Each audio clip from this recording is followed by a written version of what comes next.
Hi there, Alexandria Barker with you today. Very happy to be here with you and coming to you from my blog, www.freelovingthelawofattraction.com. And today, my burning question for you is, are you selfish enough? And that might take you aback a little bit because you think, am I selfish? Why would she say such a thing? Selfish is bad.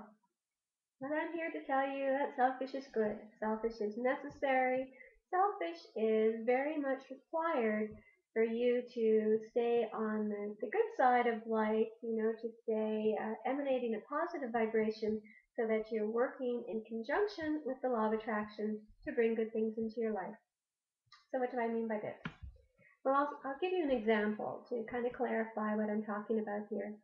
And this whole blog was inspired by a conversation I had with a loved one just a few days ago, in which she was relaying to me that, she just was no longer interested in hearing everybody's troubles and getting involved with them. And she said, I just don't care anymore. I've got my own family now. I've got these things going on in my life, and I'm just not willing to do that anymore. And this person had, a very wide reputation for being loving, compassionate, someone you would turn to when you needed tea and sympathy, and she would be right there with you. And she was so right there with you that she would then have an upset stomach or some sleepless nights, or whatever else would result from being so compassionate and loving that she was taking their troubles onto her own shoulders.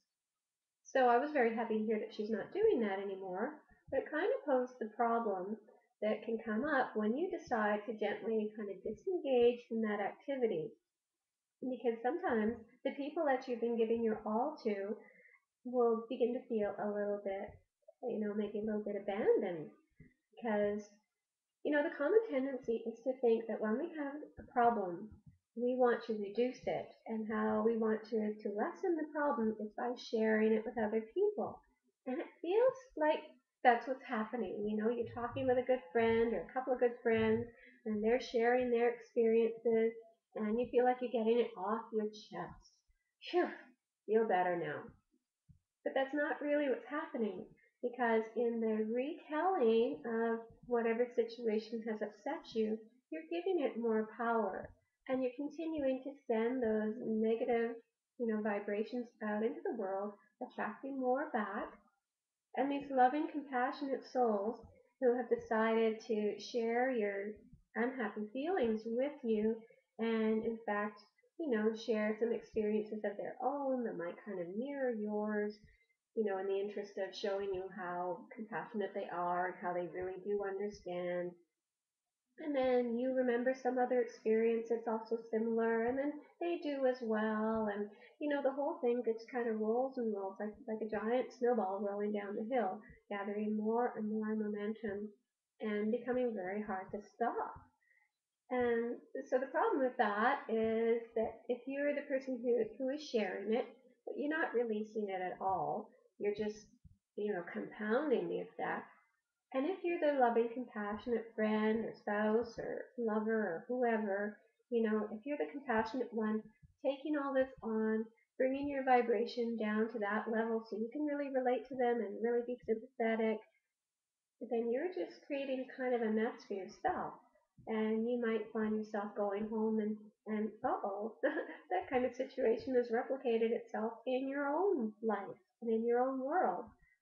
And that's not what anybody wants. That's not helping your friend or lover or spouse. That's not helping you. It's not helping anybody. So how do you do that? How do you gently disengage from that activity and still let that person feel supported? Because sometimes they're just going to want to vent. So one tactic you can use is just to flat out tell them, what you're up to in your life. Hopefully, if this is a relationship that is important to you, they already know that you're interested in creating a better life for yourself, that you have become aware that your thoughts, create your reality or at least influence your reality if you're not quite a full believer yet. and hopefully your friends will go, okay, well, I'm going to go vent on somebody else. But you don't want them to feel that, you don't care for them anymore. So a couple of ways that I found. One way is to kind of try to steer their direction into the conversation of what would you rather have? Okay, so this is what you don't want. What do you want? Well, I want them to pick up their socks, or I want them to clean up the house once in a while, or I want them to stop being miserable to me. Okay, so let's focus on that a little bit. How might that happen? Or, how can maybe there's some things that you can change that will bring about changes in that relationship.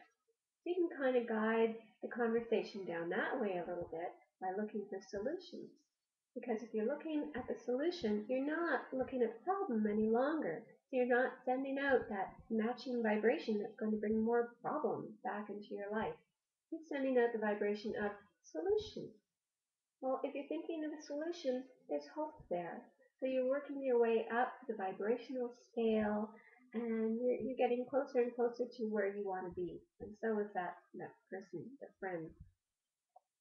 So another thing you can do is just tell them, I'm just not going to go down that road with you any longer, and I love you, and I don't want to contribute to negative things in your life. And if I go down this road with you, that's what's going to happen. So I am going to picture you happy and, in a loving relationship and having everything that you've told me that you want, and I'm going to hang on to that. And you might get some mixed results from the people in your life. And some of those people in your life might actually vibrate out of your life. And maybe that's not such a bad thing if they're just looking for someone to kind of prop them up when they're feeling down, then maybe that's not really serving you anyway. So, when we're talking about being selfish, let's change that connotation a little bit. You have to be selfish enough to look after yourself. You have to be selfish enough to choose the right food, to choose to get some daily exercise, to choose to keep your vibration up there, even if theirs is not. And so I think it's time that we kind of declare peace on the word selfish and not use it as an insult and realize that it's something that maybe we all need to cultivate a little more of. We all are connected, and if you can be a little bit more selfish in your life and raise your vibration that way, and then when you're thinking of these other people, you're coming to them from a much more helpful place, and you're going to influence their vibration and their mood, up to where yours is, rather than you bringing yours down to them. So I hope this has been helpful to you, and it's a little bit of food for thought, and maybe you won't think of the word selfish in quite the same way anymore. And so just my thought for the day on selfish. So I hope if you're watching this on YouTube, you'll drop by and subscribe to my YouTube channel, drop on my blog, sign up so I can send you all kinds of information, free information about how you can live your best life with the law of attraction and energy work. And have a great day, and thank you for sharing some of your day with me. And I look forward to talking to you again real soon. So bye for now.